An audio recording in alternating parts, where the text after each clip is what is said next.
Hey everyone, I am Dr. Deborah Bannon.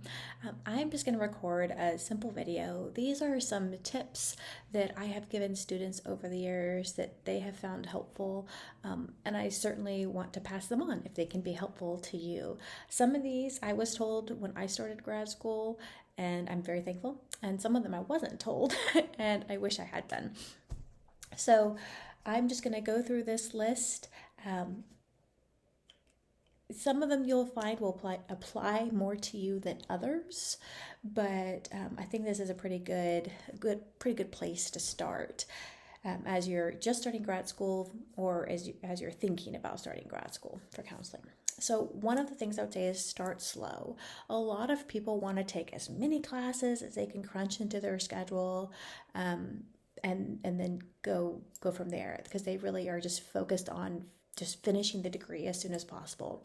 Not as concerned with how well they're able to do the degree, not as concerned with the fallout to the relationships from the pace they have to go, not as concerned about the quality of the work that they are turning in, not as concerned about their mental health, just really focus on just getting done as soon as possible. I really want to encourage you to abandon that mentality now. It won't serve you well for many reasons. It won't serve your academic work well. It won't serve your clinical training well, which in turn will not serve your clients well in the future. It won't serve your family well. It won't serve you well. What I instead encourage you to do is really think about your life as it is now. Are you married? Do you have children? Are your children young? If you have young children, you're going to need a lot more time. You're not going to be able to do the program at the pace that somebody who is single with no kids is going to be able to do it. And that is just fine. And that's good and wise for you to recognize. It doesn't put you behind. What it does is it puts you ahead to recognize that. Keep in mind that however you start the program, you can always add to it. If you find out you started slower and you can add to it, it's very hard if you start with a whole bunch to then ever come out from underneath that. Because oftentimes what then happens is you're buried in the program. You've already hurt some of those relationships. You've already hurt yourself a little bit, lack of self-care. You might also find that you've hurt yourself with your grades because you took on way too much. Maybe you haven't had a good attitude towards your professors, and that's going to hurt your dispositions review later on. So it's much easier to add classes than it is to get out from underneath a crazy heavy load to start with. I encourage students, if you're working a part-time job and you don't have a very demanding family life, you can probably do 3 graduate courses a semester and 2 in the summer. That is a lot of work. If you are a full-time grad student and you're not married, you don't have children, you could probably do 4 a semester and maybe 3 over the summer. It is a lot. So I know some of you, you're hearing me say that and you go, oh, I can do it. I'm a type A, I can make it happen. Keep in mind that it's not really just about your ability to make things happen, because a lot of these classes have a lot of work to them and a lot of work that's not necessarily dependent upon you. So it's dependent upon volunteers or other things. So do keep that in mind. That's my first and biggest piece of encouragement is start slow. Make sure that you're really, really getting the material. And then if you want to, if you say, oh no, I really can do another course, great. You can add that. It's not hard at all to add a class.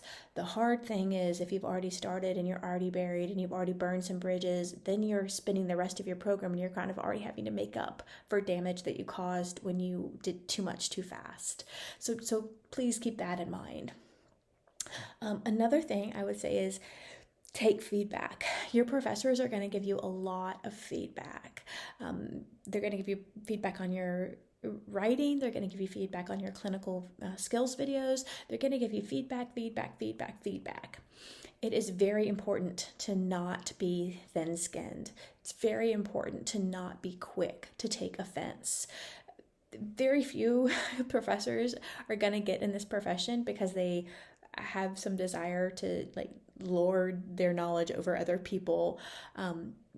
frankly, it doesn't pay enough there's many other ways people can make more money. So people that are professors are really doing it. I mean, 98% of them, because they really want to help the next generation in the field. That's really what they want to help.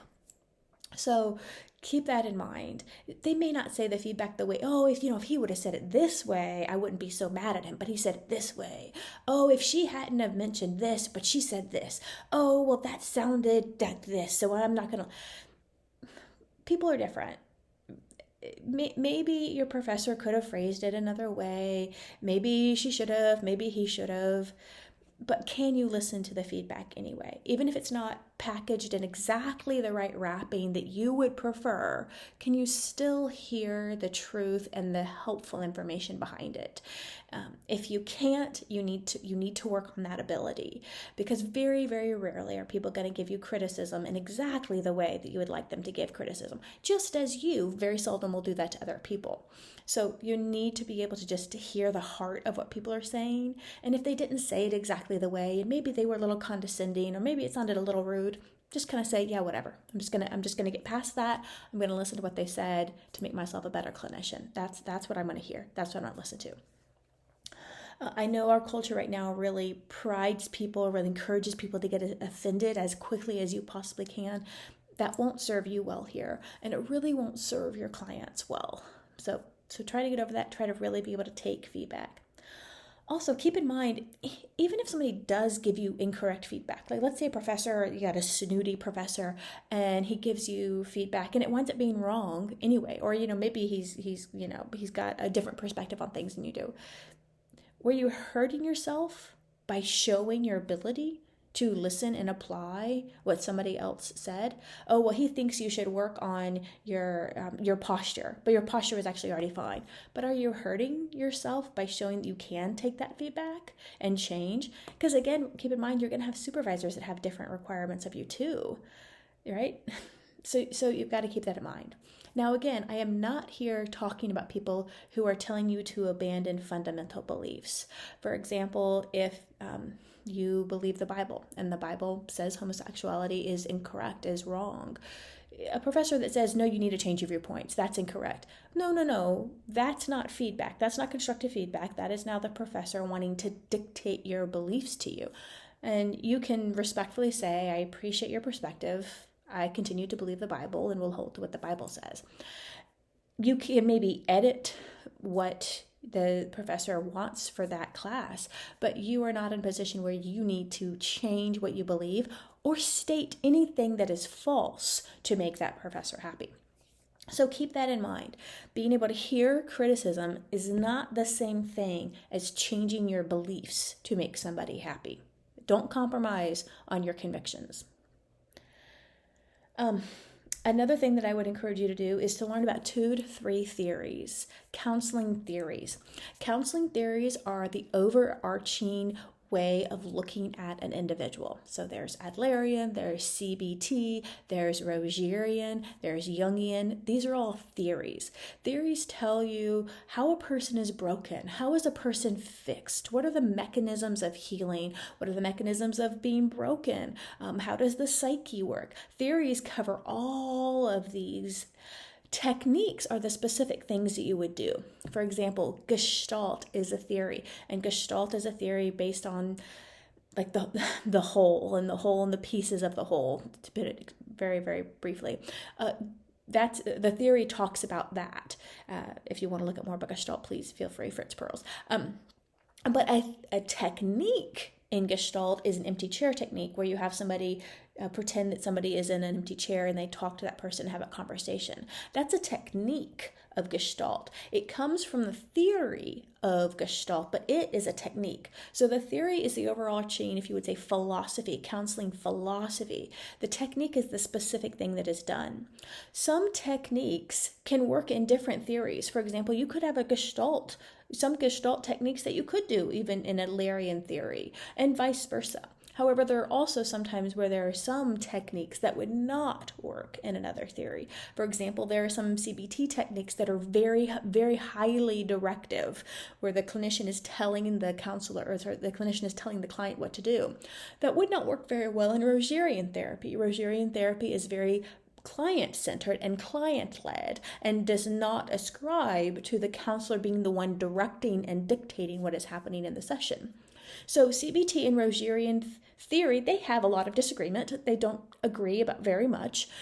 They have some techniques that you could use you could use some Rogerian techniques if you were CBT theory, and you could use some CBT techniques if you were a Rogerian therapist, but they also have some that you couldn't. There are some CBT techniques that you could not use. It would not be compatible with your theory for your Rogerian. What happens is that most people do not know their theory well enough to actually know what they are and know how to apply it. So they call themselves eclectic. And what eclectic usually means is, I don't really know, just whatever. This is not research-based. Now, granted, research does show that the number one outcome that affects whether or not clients are successful is not the theory that is used. It's the therapeutic relationship and the strength of the therapeutic relationship that is built. However, you cannot separate the counselor's ability to understand and help the client work through problems in a systematic, understood way that you get when you're using a clear and described and developed coherent theory that you don't get when you're just kind of saying whatever comes to your mind and then calling that eclectic. So a lot of people say, oh, the theory doesn't matter, it's the relationship that matters. Well, sure, that's true. But a big component of why the relationship is successful in the first place is because it's consistent and because that counselor knows what that counselor is doing. And she or he is not just saying, oh, yeah, whatever. I'm just going to say whatever comes to mind. Oh, yeah, that's this theory. Oh, yeah, that's this theory. Oh, yeah, I'm eclectic. Learn your theories. By the time you graduate, you should have a pretty good inclination of one or two theories that you ascribe to, that you hold to, that you really want to learn more and pursue more about. You will indeed need to be using theories when you're in practicum and internship. So this is not a question you can just set off forever as like some pie in the sky philosophical thing. It really is something you need to think about. Don't need to think about it right away, but you do need to think about it. Also, keep in mind that there are theories that disagree with each other. All theories are not the same. They say different things about each other. So, as I mentioned earlier, CBT is a theory that you will hear about a lot in this program. It is probably the number one theory that people ascribe to or say they ascribe to. And one of the reasons for that is that it's very procedural. It's very prescriptive. It tells you what to do. It's very technique-driven. A lot of worksheets. It can especially be helpful for the beginning therapist when there's so much coming at them and, this just gives me a roadmap. So there's a lot about CBT that can be very beneficial. I do encourage you, keep your eyes open to other theories besides just CBT. And another thing to keep in mind is that CBT does not agree with all other theories. I sometimes hear people say, oh, I'm CBT and Rogerian. CBT and Rogerian don't agree with each other. There's some, there's a Venn diagram, right? There's some that they agree on, sure, but there's a lot of disagreement. So when CBT and Rogerian disagree with each other on questions about how people are broken and how people are fixed, how directive the clinician should be, et cetera, which of those theories wins? Because they do disagree with each other. So it's very important to know your theory. Do not call yourself eclectic.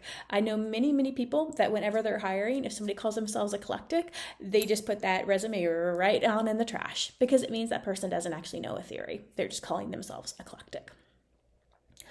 Okay. It is also important keeping that in mind. Start looking around for your internship now. You may feel like your internship is forever away. Even if your internship is 3 years away, just kind of be looking around for what's around. Maybe by the time your internship starts, that thing that you were so sold on and you think is great, maybe they won't be there anymore.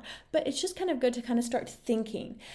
Even if you wind up moving, even if the information that you get you don't actually wind up applying, it can be helpful for a lot of different reasons. It can give you a vision of what is available in some communities. Maybe you'll be inspired by some of the agencies you learn about that'll influence your work in the future. It can also, of course, be very helpful in actually helping you to identify what site will be your internship site.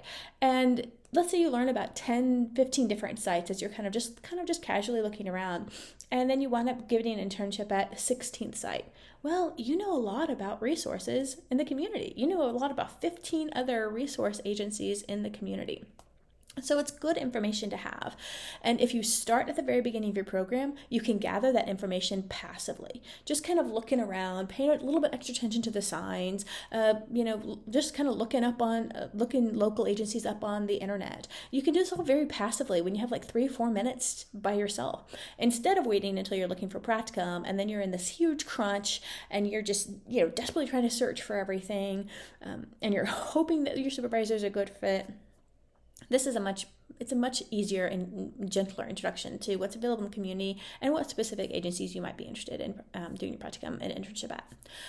Also, with that in mind, I encourage people, do not choose your practicum and internship site based upon the site. Choose it based upon the supervisor. Your supervisor will be a huge, huge factor in your success at your practicum site and your internship site, what you learn, what you're able to do, what you're able to get out of that. They can change the course of what you study, your theory, your population. They can have a profound impact on you professionally for the rest of your career. A bad supervisor you can overcome, but it's not a great place to be with a bad supervisor right up front. So if you could have a good, solid supervisor, even if maybe they're working with a population, it's not your ideal population, it's not your ideal age group, but that supervisor, I want to work with that supervisor. Choose the supervisor over the site, over the specific population, I should say. Along with that, I'd say find a mentor. Now, this is something that will probably take you at least the first year or so of your graduate school career, but try hard to find a mentor. Now, this might be a past professor that you've had. This might be somebody in the community that you meet, but try hard to find a mentor. My general rule of thumb is that your mentor should have at least 10 years more experience that you have in whatever it is you're wanting to learn about. So, for example, if I was looking for a mother mentor, I would be looking for a mother who had children at least 10 years older than I did. If I was looking for somebody who was a spiritual mentor, I'd be wanting to look for somebody who had at least 10 years more walk with Christ, that had been walking with Christ at least 10 years longer than I had. These are just general rules of thumb, but they can help it so it doesn't become awkward when you choose a mentor that you soon catch up with. For example, if you choose a mentor that became an LPC last year, well, about 2-3 years from now, you're going to basically be at the same point that individual is. And he or she might have a lot more information than you do now, but you're going to catch up with that individual really quickly. So, because that person only really has like 3 years more experience than you do. So that's just my general rule of thumb, 10 years more experience. So again, when I'm a registered play therapist supervisor, and when I'm looking for somebody to be my play therapist supervisor, I'm looking for somebody who has 10 years more experience than I do. So again, she would have a lot more experience and I wouldn't be catching up with her anytime soon. I would also encourage you to go to at least one professional conference a year as a graduate student. I know that can seem like a lot. I know some of you kind of just wrote me off immediately right when I said that because it seems unrealistic. And for some of you, it might be more difficult. I completely grant that some of you are in places where it's going to be harder. Some of you are in places where this is not hard. And one of the wonderful things about being a graduate student is that you will usually have a very hefty discount to your registration for conferences. In some cases, they'll be free if you're a graduate student. And in other cases, you can volunteer and even maybe potentially get a small stipend as a volunteer. So look around for opportunities. Some of these conferences are only one day. Some of them are 3 days, some of them are 1 week, certainly, but the amount of experience, the connections that you can make, it can open up your world. I remember one of the first professional conferences I went to. I was still in grad school, and it changed the course of my career. I learned about something that I had never learned about before. I got to talk to the president of the state chapter for play therapy. I got to ask questions. I was just a lowly grad student. I felt so unworthy to be there. But I got to be a part of this world. I got to learn these things that I had never even really heard of before. So I really encourage you, one a year. Again, I know that can sound impossible, but I think one a year is a good, reasonable goal for most grad students. Some of you might be able to do far more. Along with that, look for opportunities to get involved. Like I said, you might be able to volunteer, or you might have a professor who says, hey, if anybody wants to co-present, let me know. I do that occasionally with students. I'll co-present with students. They do some work, I do some work, and then we present at a conference together. That's a wonderful opportunity as a student to get that on your resume. It looks really good for you when you're going into the professional world. It also looks really good for you if you decide you want to go on to pursue your PhD. It'll help you in a lot of areas. I would not encourage you to do that maybe your first year of grad school, but as you continue on, but just kind of keep your eyes open for different opportunities. You have some opportunities while you are a grad student that you will not have when you're not a grad student anymore. Another thing, this is especially for those of you who are married as you're in the program, is give your spouse a stop button. And this is just my 2 cents, but the stop button is letting your spouse know he or she has the ability to just tell you, I can't do this anymore. I can't do this anymore. Now, sometimes the stop button, and I will say often the stop button becomes a pause button. And maybe you need to take a semester off. Maybe you just need to stop for a semester. And you need to turn your eyes back to your family. You need to turn your eyes back to your wife or to your husband, back to your kids. But give your spouse that power. That this not be something that is yours, that you're carrying on to the finish line and you don't care about the carnage left behind you. You just got the football and you're just going to go and get out of my way, people. This is my goal. First of all, that's not God honoring. That's not how God has his accomplished goals, not caring about commitments that we have made in our life beforehand, especially the commitment of being married and having children. Those commitments come far before grad school. And if you believe, I do believe God's called me to be a counselor, so I need to press on to that. Well, that might very well be true. But he did call you to be married because you are. He did call you to be a wife or a father or a mother because you are. So those things you definitively know he has called you to be. So they should take precedence over the things you think maybe he has called you to be. Especially, again, if you have young kids. Childhood goes by quickly. You can't get those years back. Don't waste them going crazy for grad school. So I encourage you, give your spouse a stop button, and don't give this a stop button to your spouse begrudgingly. This should be something that that if your spouse says, you know what, I just need you to stop. I just need you to stop for this semester. I just need to take this semester off. I just need us to have some breathing room. I can't do this anymore. You need to really be able to hear. You need to really be able to hear that. Don't be afraid of taking a semester off. Don't be afraid of starting the program and not finishing it if you can't finish it right then. Right? Maybe you need to start and you'll finish it 2 years later. You'll take a 2-year, 3-year break and then come back to it. You need to make sure that your spouse doesn't feel all alone. Your spouse will be probably your greatest support throughout this program. And he or she needs to know that this isn't going to be a program that runs roughshod over him or her. This is going to be something that he or she is in concert with and is on board with. And I know from talking to many of my students, this is already the case. You guys have great communication. You're in a wonderful place before you start the program. So this is wonderful. This is excellent. Just my encouragement, let your spouse know you have the stop button. And if your spouse comes to you one day and says, I just need you to stop, the next words out of your mouth need to be, if you're sure, honey, I will not sign up for classes next semester. The stop button's been pressed. I hear you.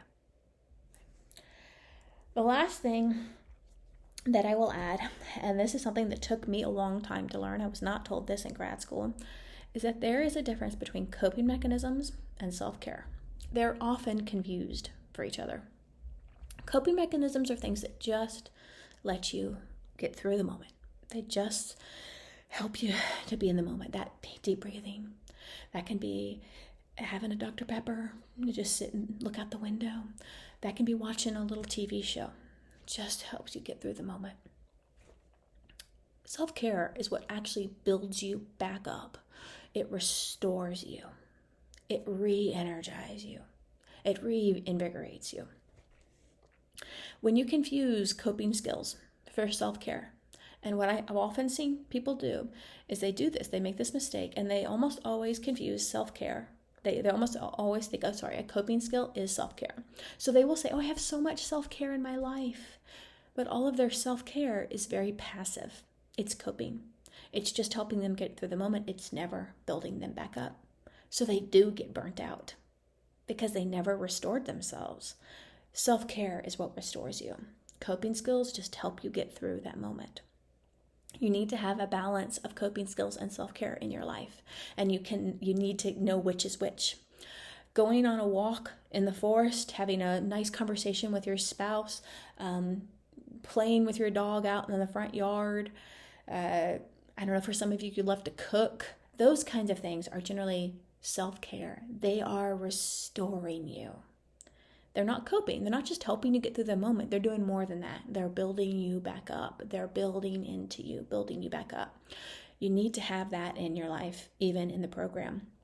A lot of people say, well, I'll start self-care when I'm done with the program and I'm practicing professionally. But I promise you this, if you don't start when you're in the program, you won't be starting when you're doing practicing either. If you think that you're busy while you're getting your master's and everything else in your life, you will be even busier when you're actually seeing clients. And the clients that you're seeing are suicidal or homicidal or addicted to different substances. I mean, do not have in your myth that things will calm down after you get your master's degree and once you become a professional. It won't work that way. So take this time as the time to build in coping skills and self-care into your life. Now, there's also a common misconception that self-care means selfish time. That is not true. Self-care does not mean selfish time. It doesn't mean me, I'm first, we do what I want, me. No, that's not what self-care means. And unfortunately, it's been kind of taken over by some parts of the world to mean that, like me first, this is my me time. That's not what self-care is. In fact, my most deeply rejuvenating and restorative self-care times are when I'm doing things with my kids, for my kids. So keep in mind, self-care does not mean me time. Self-care does not necessarily mean alone time. For some of you, it might be. It does not come from a place of selfishness. It does not come up from a place of prioritizing yourself above the needs of others. In fact, I would say if you're having to prioritize your needs above the needs of other people in your household in order to get your me time, that's clearly not Christ-like behavior. And that's not the demonstration that we've been given by Christ. So that's not what me time is, that's not what self-care is. Self-care is not me time. Self-care is a time of purposely engaging in activities that restore you. Not Call of Duty, not these things. These are things that allow you to turn off. These are things that allow you to unplug from what is real and true. What you really need in self-care is you need those things that restore you, those things that connect you to reality, real relationships, real trees, real dirt. You need those things that really restore you back to creation and help us connect back to the world that God has placed us in. Now, it doesn't always have to be in nature. That's certainly true. But what it's ultimately going to do is it's going to restore us. Right. Again, there is a place for coping skills. There certainly is. You're going to have times where you just have 20 minutes and somehow you got to pull yourself back together and then you got to get back in the game. So there's certainly a place for coping skills. Make sure those coping skills are healthy. And then also make sure you know the difference. When is something a coping skill and when is something self-care? Because if you realize you've gone 2 weeks of only doing coping skills and not doing any self-care, that means you need to do self-care. If you mistake coping skills for self-care, you will burn out. It's not if, it's not if, it is when. It's absolutely when. When will you burn out? Because you will. You will. Okay, so those are my things. I hope that this is beneficial to you. I hope that this 30 minutes that you've been listening to it gives you, some little bit of insight that makes some aspect of doing the program easier. Sometimes parts of this program will be very difficult and you will ask yourself, can I do this? And that's good. And then sometimes you'll hopefully look around and go, hey, I think I got this. I think I'm doing pretty good. And that's good. And that's wonderful. And that's natural. If you ever get to a point where you just feel like, man, I just can't do this, I really encourage you to reach out to your professor. Obviously, hopefully reach out to other supports in your life as well, but do communicate with your professors. I think you really will find that the majority of them genuinely want you to succeed. Now, they certainly we certainly want to make sure that people who shouldn't be in this profession find that out and do not continue in the degree. So we do want to help you find the right fit for you in your career. But if this field is the right fit for you, you might still have difficult moments. There are people I know who are phenomenal clinicians and almost didn't graduate grad school. So it can happen. It can happen. But communicate with your professors. Let us know how we can be helping you. Another thing to keep in mind is, yes, you can absolutely be a believer. I know sometimes the field will so loudly say you cannot believe these things, you must conform to what the world believes, but that is not true. We stand up, we follow Christ, we follow the teachings of the Bible. That sets us apart. Especially when you're going through multicultural, you're going to read that textbook that is a not great book full of many untruths, and you're gonna think to yourself, I don't agree with 95% of what's in this book. Should I be in this profession? And what I'll say is, read what's in the book, just because that'll help you know what some people in the field think. But no, absolutely not everybody in the field thinks all that. Absolutely. In fact, I think probably 50% of the field doesn't even believe everything in some of those classes. Especially, I'm thinking of the multicultural textbook right now. But stand up for Christ, follow Christ. That's what you're called to do. And that's what you're called to do first and foremost. Before writing a paper, before graduating a grad program, you're called to follow Christ and not the world. And as he said, the world will hate you. So if you are loved by the world, if all men speak well of you, right? Woe to you if all men speak well of you. If the world just really thinks you're a great guy, you should probably examine whether or not you're really following Christ. This profession really needs people who are determined to follow Christ, who are determined to love others by showing them the truth, by loving them with the truth, not thinking that in order to love other people, we must deny the truth. For indeed, to deny the truth is not to love other people. To deny the truth is truly to help, to hurt, to hate others.